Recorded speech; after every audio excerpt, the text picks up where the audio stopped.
Good evening. We have the legendary Bhai Baldeep Singh. I'm still living though.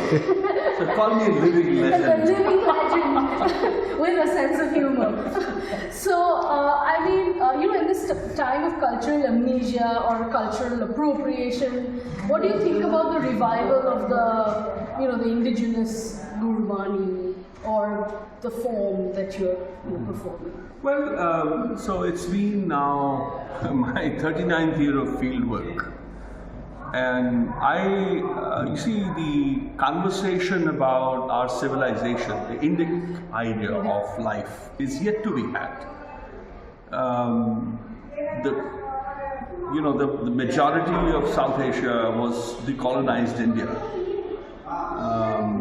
I'm an ex-pilot, but I was inspired by my granduncles and my grandfather and other elders associated with my family line. I represent the uncolonized India. I represent the sovereign India. My ancestors never shook hands with the British. They fought with them until they left. So what I found in those conversations with the elders is that there was a massive divide between those who were colonized. Their idea of valor was different. Their idea of valor was to fight for the British, for the Royal Army. Oh, I'm Royal Army this, and I'm Royal Air Force this, or I'm Royal Navy that. The idea of valor I was introduced to was to fight against the British, right? That was different. Now, people, of course, when they are plugged in and taken into the modern education system that they were devising in the later 20th and 19th century, the British rulers of South Asia, they created an educative process to appropriate the human resources that India provided, that Hindustan had massive human resources and materials, to appropriate them. So they needed a system of governance and administration and a workforce. Whereas our indigenous pedagogical processes, which the uncolonized Indians brought to me, or saved for me and the coming generations, their idea was different.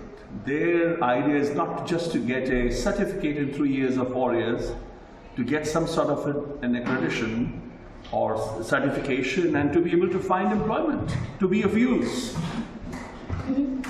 Our idea of education is the char padartha, the dharma, artha, kam, moksha. Until your certification is nirvan pada, is mukti, is jivan mukti. So education continues until you attain jivan mukti. So it's a different idea of knowledge, different idea of education. But in doing so, you're already learning to be a great warrior. You're already a great learning. If you want to be an administrator, you would be a great administrator. You could be a great revenue official. You could be a great weaver, a great potter. And indigenous pedagogy, ancient knowledge systems, everything was there. So my work has been to revive the indigenous, what I've called the indigenous pedagogical processes in native educational systems, or Dehati Vidya Pranalis. So within that idea of recovery of the indigenous pedagogical processes, music, arts, exegetical attendance, history, idea of valor, and narratives, and the understanding of civilization, the identity, the dignity. So that is the entire broad spectrum, the entire spectrum of my work.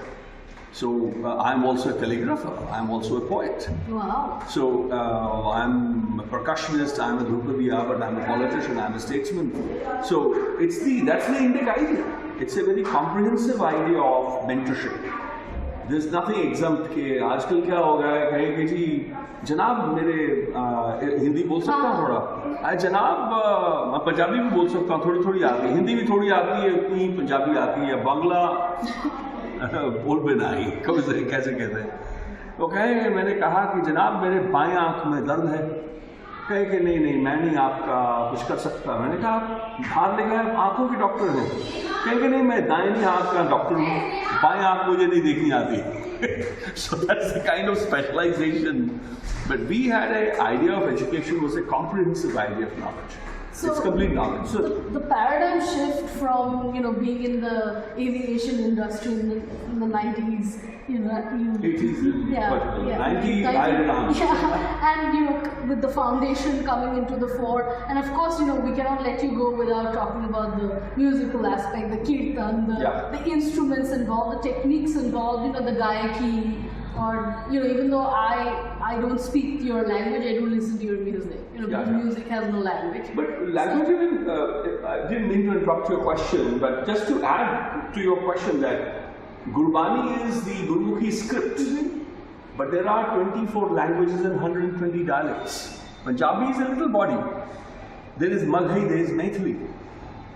Right? There is Gaganamay, which Rabindranath Tagore's, Guru Nanak stayed in Bengal, in Dhaka.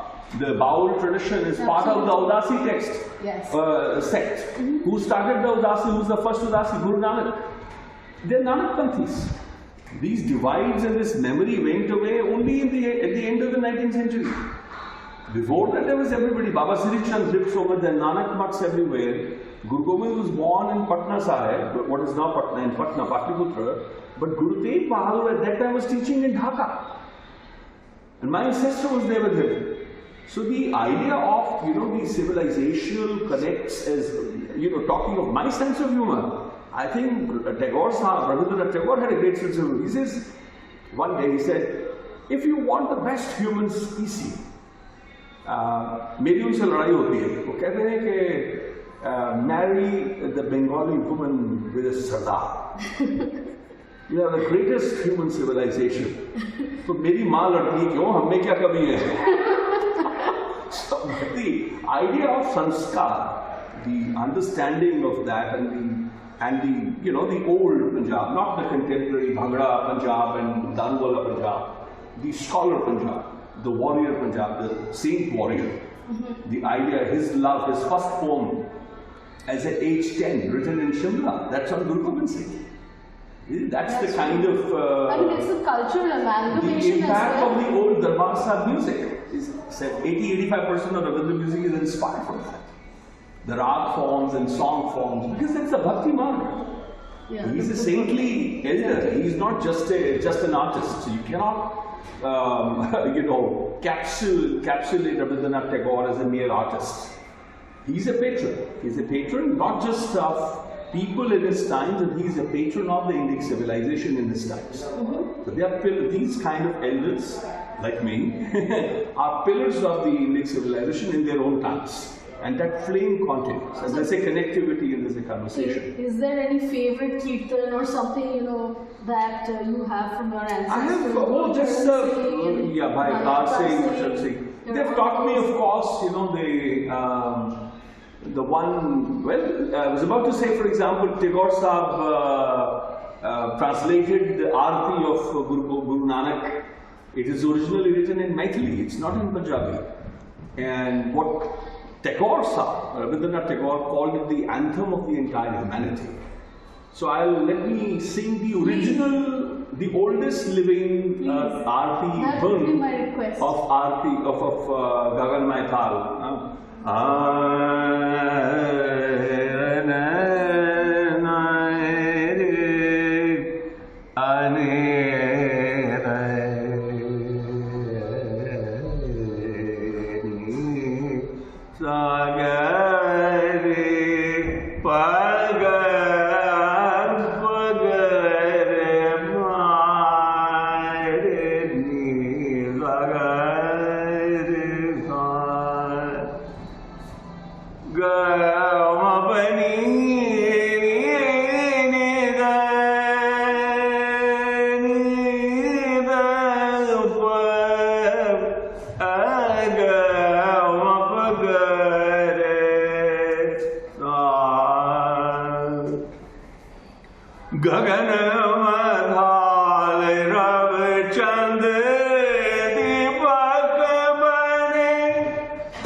Sagal banaraye phulam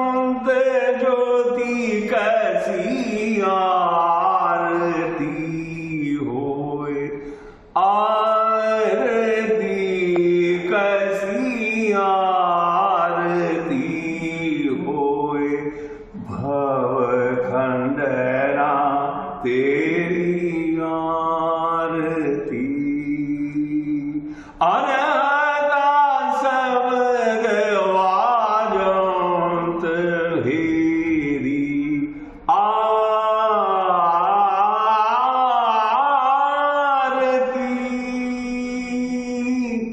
हो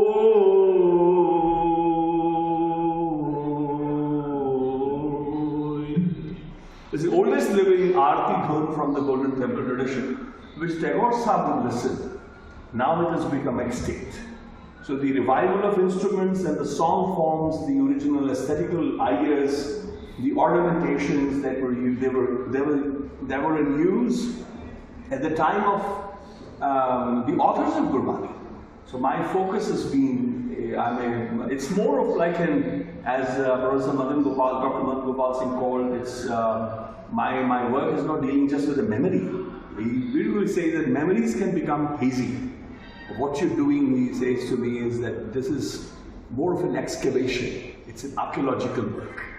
Fantastic. So that's a little, very subtle I mean, difference. the whole positive aura kind of around you, and the whole thing just changed once you started the rendition. And I mean, I think the last question is, what about young people? Are they changing it in a way? When you're teaching someone, what about the sadhana? I mean, you obviously have to have the ragas and the talas and everything like inside of you, like an inner calm. It's a beautiful, I think an important question, beautiful question.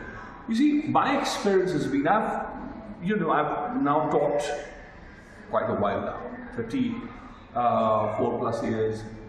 Around the world, I've taught 12 intensive retreats twice a year, biannual retreats. Finished 28 years now. It's 29th year. 57th edition will be in Vancouver. All my students from around the world now gather. My sense is that youngsters or elders, they're just not informed about the heritage, their own inheritance. The moment they know about it, when they are able to make an informed choice, they don't go back to the contemporary nonsense which is going around in the name of music, in the name of arts, in the name of crafts, in the name of even literature.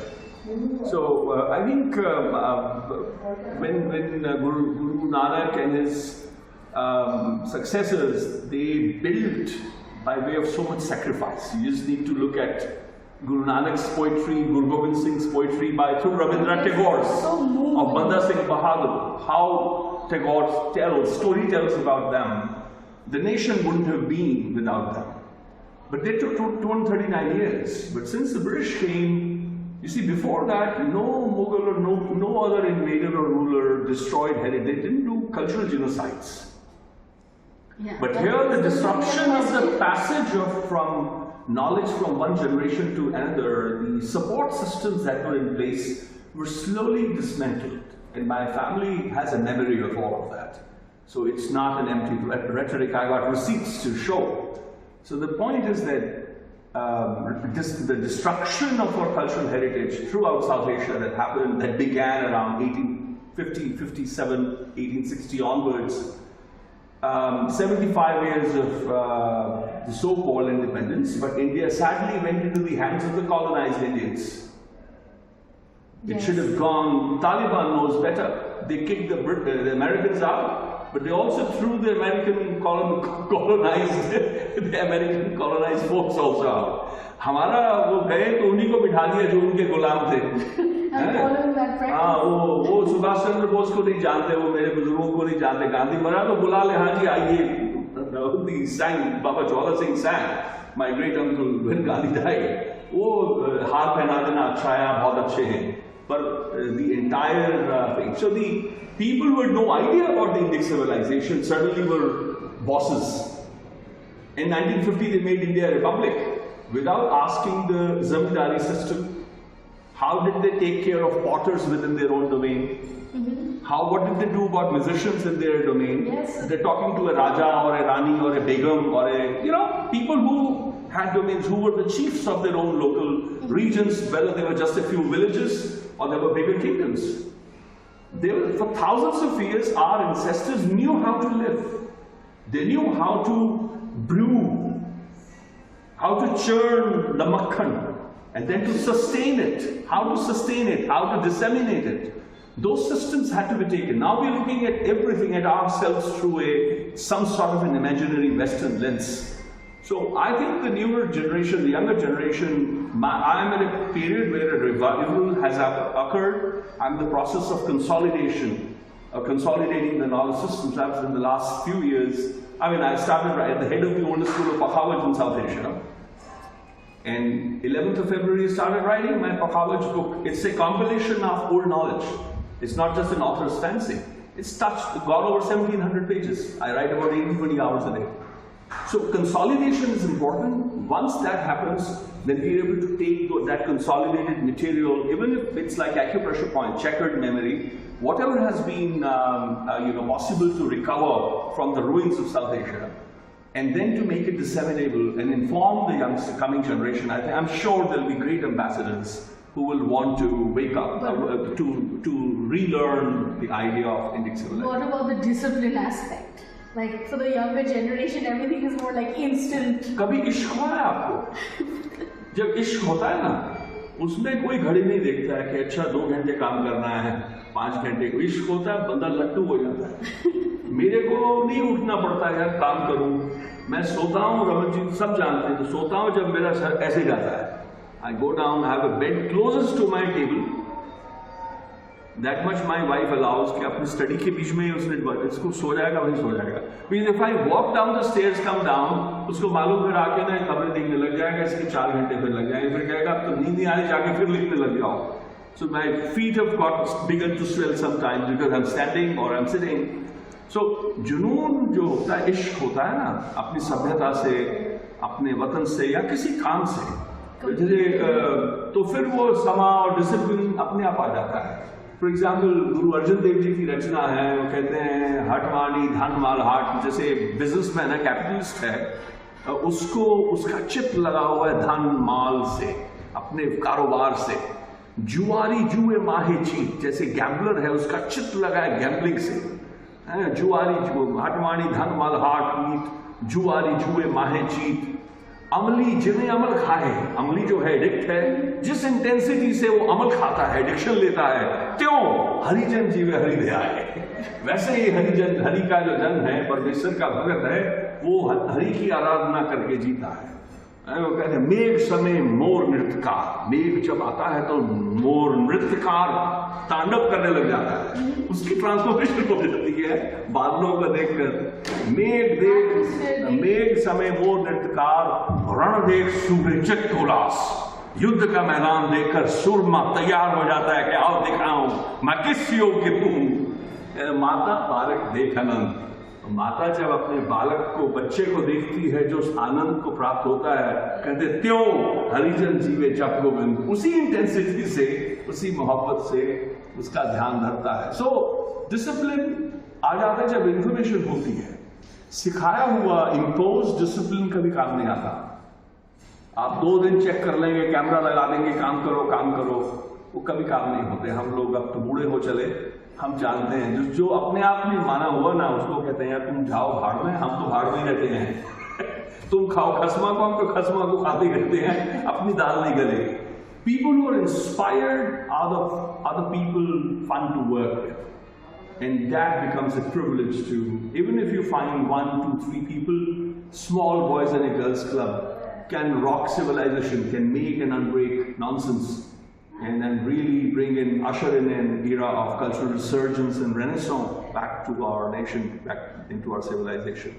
Those who are not naturally inspired and who are not triggered and whose lamps are not lit, I think they just have to live their life and move on, and we wait for someone else to come. Thank you so much. Civilizations, my dear, are a patient game. One shouldn't worry too much. Thank you so much. Thank you so much for your time. I'm not happy to take a photo.